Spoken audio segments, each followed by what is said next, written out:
Malapit na nga ba ang pagbabalik ni Kristo? Marami ang nagtatanong, marami rin ang naghihintay. Ngunit ayon sa Biblia may mga tiyak na senyales at kaganapan na kailangang maganap muna bago siya bumalik. Napapansin mo ba ang mga nangyayari sa paligid mo? Ang kaguluhan, mga digmaan, pandemya, pagtaas ng imoralidad, baka hindi mo namamalayan. Isa ka na sa mga buhay na saksi ng mga propesiyang unti-unting natutupad. Sa video na ito, aalamin natin ang 7 mahahalagang pangyayaring ayon sa banal na kasulatan ay dapat munang mangyari bago bumalik ang ating Panginoon. Handa ka na bang malaman kung gaano na tayo kalapit sa wakas? Tara't alamin natin isa-isa. Sa Mateo 24:22 sinabi ni Jesus, sapagkat kung hindi pa paikliin ang mga araw na iyon, walang laman ang maliligtas. Ngunit dahil sa mga hinirang, paikliin ang mga araw na iyon. Isang babala ito na tumutukoy sa isang panahon ng matinding kapighatian kung saan ang buong sangkatauhan ay nasa bingit ng pagkawasak. Noong panahong isinulat ang mga salitang ito, imposible para sa tao na lipulin ang buong mundo. Ngunit ngayon, sa pag-unlad ng teknolohiya at agham, isa nang nakakatakot na realidad ang pagkakaroon natin ng kakayahang wasakin ang buong sangkatauhan sa loob lamang ng ilang minuto. Sa pagkakaroon ng libu-libong sandatang nuklear na kayang burahin ang buong kontinente, hindi na ito kathang-isip lamang, isa na itong posibilidad. Sa isang pindot lang ng daliri, pwedeng mapalipad ang mga misil na may kakayahang pumatay ng milyon-milyon at mag-iwan ng pinsalang hindi na mareresolba, ang tinatawag na mutually assured destruction o ang kasiguraduhang parehong mawawasak ang magkabilang panig sa isang digmaang nuklear ay isang malupit na katotohanan ang ating kinakaharap ngayon. At ito ay tugma sa sinabi ni Kristo na kung hindi pa iikliin ang mga araw, walang matitira. Hindi dahil sa gutom o sakit, kundi dahil sa kakayahan ng tao na wasakin ang kanyang sariling mundo. Kaya't ang tanong, hindi na ba ito isang senyales na tayo ay nasa mga huling araw na? Na ang isa sa mga propesya ay unti-unti nang natutupad sa harap mismo ng ating mga mata? Sa Ezekiel 38:8, mababasa natin, pagkatapos ng maraming araw ay dadalawin ka. Sa mga huling taon ay paroroon ka sa lupain na ibinalik mula sa tabak, na tinipon mula sa maraming bayan, sa mga bundok ng Israel. Isang matinding propesya ito na sa mga huling taon ang bansang Israel ay muling tatayo mula sa pagkawasak. Sa loob ng halos 2,000 taon ang mga Hudyo ay naging mga lagalag wala sa sariling bayan. Kumalat sila sa iba't ibang panig ng mundo, tinugis, inuusig at nawalan ng pambansang pagkakakilanlan. Marami ang naniwala na hindi na muling mabubuhay ang bansang Israel. Ngunit sa isang makasaysayang pangyayari noong Mayo 14, 1948, muling naitatag ang Estado ng Israel. Sa araw na iyon, formal na idineklara ng United Nations ang pagbabalik ng mga Hudyo sa kanilang lupain at ipinanganak ang isang bansang tila imposibleng mabuhay muli. Isipin mo, isang bayang nawala ng 2 milenyo, muling bumangon at sa parehong lupain pa rin na binanggit sa Biblia. Ang pagbabalik ng mga Hudyo sa Israel ay hindi lamang kaganapang pampulitika. Isa itong makapangyarihang patunay na ang propesiya sa Ezekiel ay natupad sa ating panahon. Ang lupain na ibinalik mula sa tabak ay hindi lamang isang poetic na pahayag. Ito ay Israel, isang bansang literal na muling isinilang sa gitna ng kaguluhan ng mundo. At kung ang ganitong tumpak na katuparan ng propesya ay nangyari na, anong ibig sabihin nito sa mga susunod pang hula ng Biblia? Baka mas malapit na sa inaakala natin ang mga kaganapang magaganap bago bumalik si Kristo. Sa Mateo 24:14 sinabi ni Jesus, at ipangangaral ang ebanghelyong ito ng kaharian sa buong sanlibutan bilang patotoo sa lahat ng mga bansa, at kung magkagayoy darating ang wakas, isang tuwirang pahayag. Bago dumating ang wakas, kailangang marinig muna ng lahat ng bansa ang mensahe ng kaligtasan. Noong unang panahon, imposible ito. Limitado ang paglalakbay, ang komunikasyon at ang pagsasalin ng salita. Pero ngayon, sa panahon ng internet, social media, satellite television at digital na teknolohiya, nagbago na ang lahat. Sa iisang pindot, ang ebanghelyo ay maaring marinig ng milyon-milyong tao sa iba't ibang panig ng mundo. May mga Bible app na libre at nasa daan-daang wika.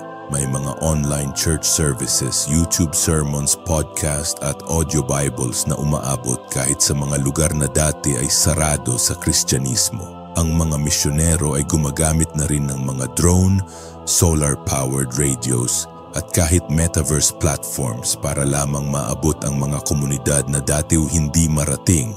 Ngayon, halos bawat bansa ay mayroon ng access sa salita ng Diyos kahit pa ito'y sa lihim o sa panganib. Kahit sa mga lugar kung saan bawal ang Biblia, tuloy pa rin ang paglaganap ng ebanghelyo sa pamamagitan ng mga lihim na network at teknolohiya. Hindi ba't napakalinaw ng katuparan ng propesya?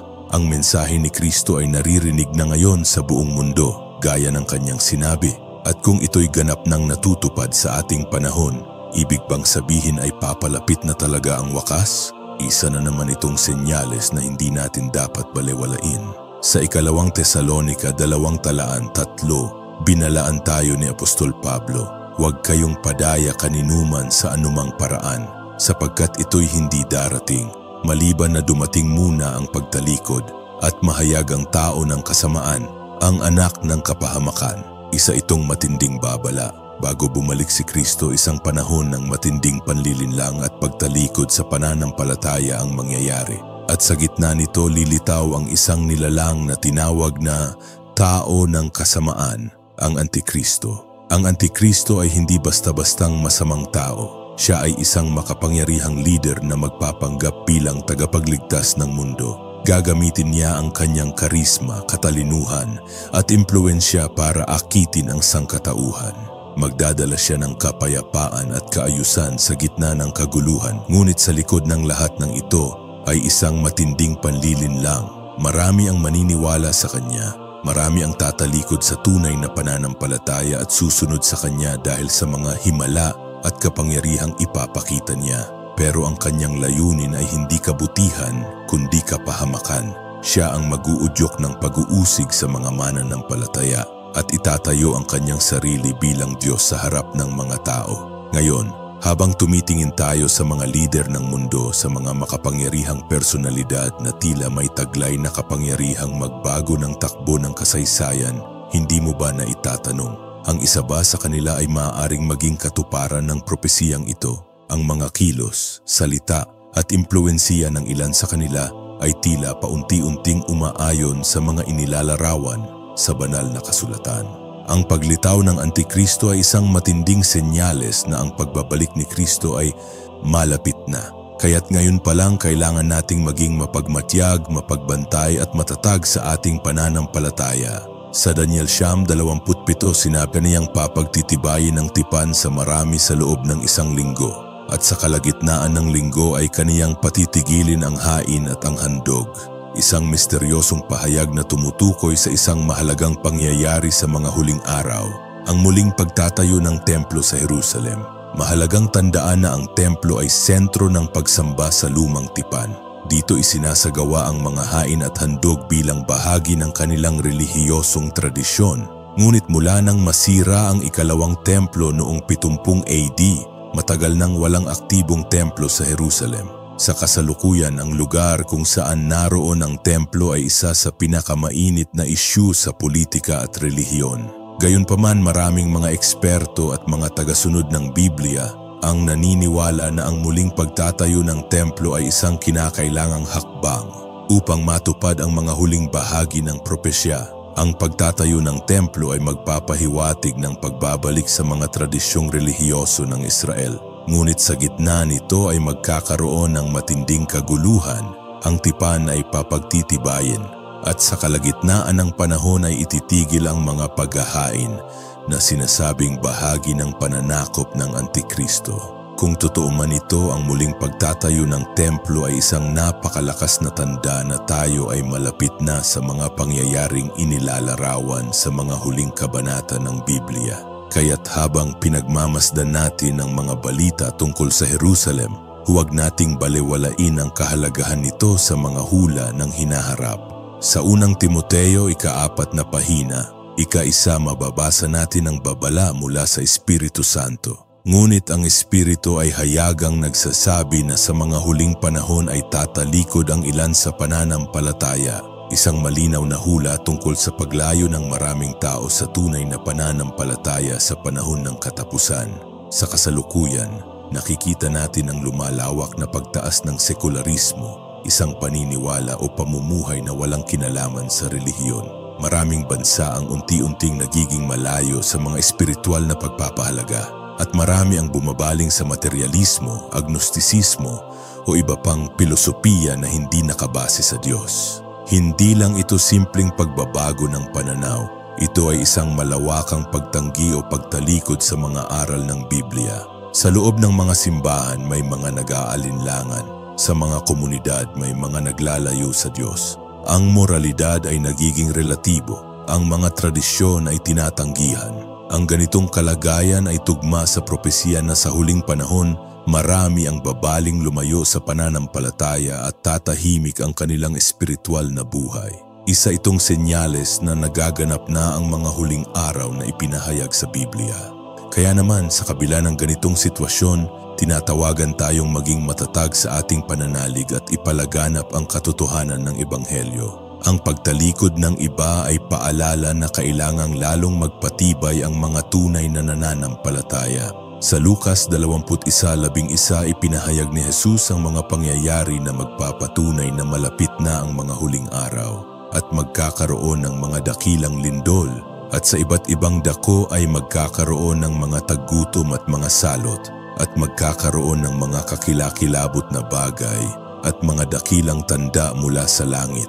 Isang malinaw na paglalarawan ng mga natural na kalamidad at iba pang mga pangyayaring nakakabigla sa mundo. Sa mga nakaraang dekada, hindi natin maikakaila ang pagdami ng mga malalakas na lindol, matitinding bagyo, baha at iba pang kalamidad na tila mas madalas at mas malakas kaysa dati. Bukod dito, dumaan tayo sa mga malawakang taggutom at pandemya na nagdulot ng matinding hirap at kawalang katiyakan sa maraming bansa.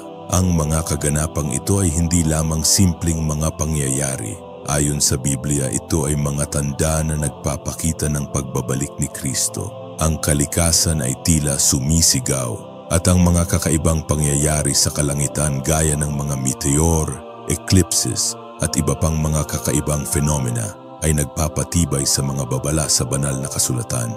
Hindi ito dahilan upang matakot, kundi isang paalala upang tayo ay magbalik loob, maghanda at manatiling matatag sa pananampalataya. Sa kabila ng mga unos at pagsubok, ang pag-asa ay nananatili sa pagbabalik ng ating Panginoon, isang bagong simula na puno ng kapayapaan at katuwiran. Tunay nga ang mga matitinding kalikasan at kalamidad ay mga malinaw na senyales na ang mga huling araw ay papalapit na. Kaya't maging handa tayo hindi lamang para sa mga pagsubok, kundi para sa dakilang pagbabalik ni Kristo. Ang 7 propesiyang ito ay hindi basta mga kwento. Ito ay mga babalang nagmumula sa salita ng Diyos.